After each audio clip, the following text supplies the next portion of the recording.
Air hostess, pilot కావాలి అన్నదే మీ కల? అయితే ఏరో ఫాల్కన్స్ ఏవియేషన్ అకాడమీ అడ్మిషన్స్ కోసం డిస్ప్లేలో కనిపిస్తున్న నంబర్స్ కి కాంటాక్ట్ చేయండి. సార్ వీళ్ళు చూసినట్టయితే ఇంకోటి మొన్నటిదాకా వాళ్ళు రెడ్ బుక్ అంటూ ముందుకెళ్ళారు. దానికి సంబంధించి ఎవరైతే తప్పులు చేశారో మేము అధికారంలోకి వచ్చిన తర్వాత చట్టం ప్రకారం వాళ్ళు శిక్షిస్తామని చెప్పిన పరిస్థితి. కానీ ఇక్కడి నుంచి చూస్తే వైఎస్ఆర్ కాంగ్రెస్ పార్టీ ఒక 2 అడుగులు ముందుకేసి డిజిటల్ బుక్ అని ఒకటి స్టార్ట్ చేసింది. ఇలా చూసుకున్నట్టయితే నార్మల్‌గా నేను డిజిటల్ బుక్ అనుకోనే చక్రవర్తి గారు ప్రజలకేమైనా అన్యాయం జరిగిద్దా? లేకపోతే అన్యాయమో లేకపోతే ఏదైనా ఇబ్బందులు ఉంటే డిజిటల్ బుక్‌లో పొందుపరచండి. మేము దాన్ని ఒకసారి చూసుకొని దానికి సంబంధించి మేము ప్రతిపక్షంగా పోరాడతాము అని చెప్పి జగన్మోహన్ రెడ్డి గారు అంటారేమో నేను అనుకున్నానండి. కట్ చేస్తే మీకేమన్నా అన్యాయం జరిగితే వైసీపీ కార్యకర్తలు ఏదైనా అక్రమ కేసులు పెట్టినా, ఇబ్బంది పెట్టినా వాళ్ళ వివరాలు దాంట్లో పొందుపరిస్తే 4 సంవత్సరాల తర్వాత మేము వచ్చిన తర్వాత కక్ష తీర్చుకుంటాం. ఒక్కొక్కడికి సినిమా చూపిస్తాం. ఏంటి సార్ ఇది? ఎలా చూస్తారు? దేశం డిజిటల్ ఎడిపోతుందో నాకు అసలు ఏమాత్రం అర్థం కాలేదు. అయినా వాళ్ళ వెబ్సైట్ వెళ్ళటానికి ప్రయత్నం చేశాను. ఎవరు పంపిస్తారు లింక్ పనిచేయట్లేదు వెబ్సైట్. డిజిటల్ బుక్ పనిచేయలేదండి? పనిచేయలేదండి website. I was just curious ఏముందో చూద్దామని వెళ్ళా. పనిచేయలేదు, వెబ్సైట్ వాజ్ డౌన్. ఓకే. మరి యాప్ కూడా ఉన్నట్లుంది. ఇంకో ఫోన్ నెంబర్ ఏదో ఇచ్చినట్టున్నారు. I don't know what it was not working. Okay.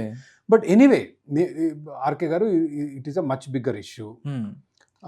ఈరోజు ప్రభుత్వాలు ప్రత్యేకంగా ముఖ్యమంత్రి, అతని చుట్టుపక్కల చీఫ్ మినిస్టర్ ఆఫీస్, అన్ని అధికారాలు కేంద్రీకృతం అయిపోయాయి. ఓకే. దీని మూలంగా ఒక ప్రజాస్వామ్య నియంతృత్వ వ్యవస్థ మన దేశంలో ఇవాళ వెళ్తుంది. పోలీస్ వ్యవస్థ నిష్పక్షపాతంగా, పారదర్శకంగా, రాజకీయాలకు అతీతంగా పనిచేయాలి. నేరం నేరమే.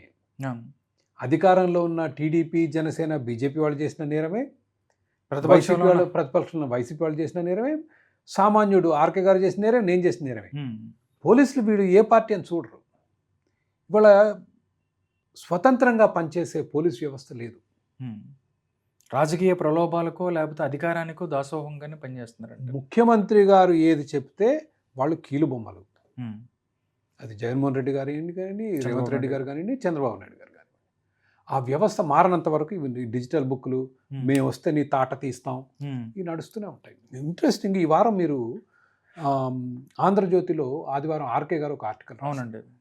సరే, దాంట్లో బాలకృష్ణ ఏదో అన్నది, అది అందరూ got carried away by that. అది కాదు ముఖ్య విషయం. ఆయన ఏమన్నారంటే, ఈ జూబ్లీహిల్స్లో బాలకృష్ణ గారి ఇంట్లో కాల్పులు జరిగినప్పుడు నిర్మాత మీద ఎవరి మీద, అవునండి, బెల్లంకొండ సురేష్ గారు, వైఎస్ రాజశేఖర రెడ్డి గారు ముఖ్యమంత్రి, ఎన్టీఆర్ కుమారుడు కాపాడు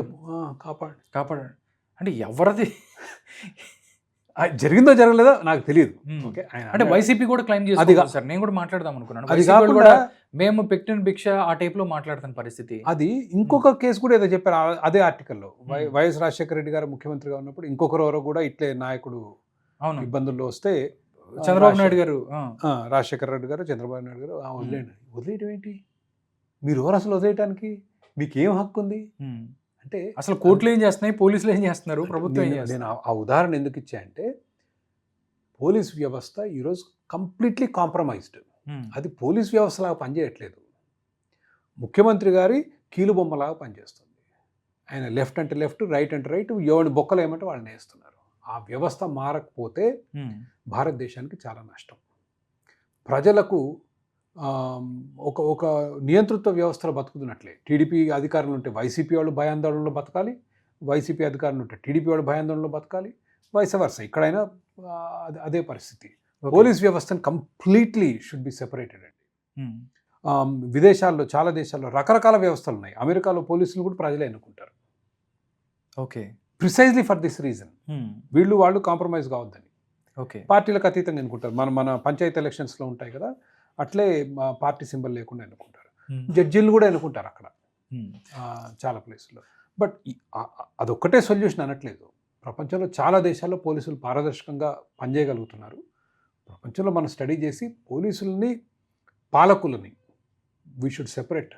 రెండింటినీ వేరు చేస్తే కానీ ప్రజలు తమ స్వేచ్ఛా స్వాతంత్రాలను కాపాడుకోలేరు.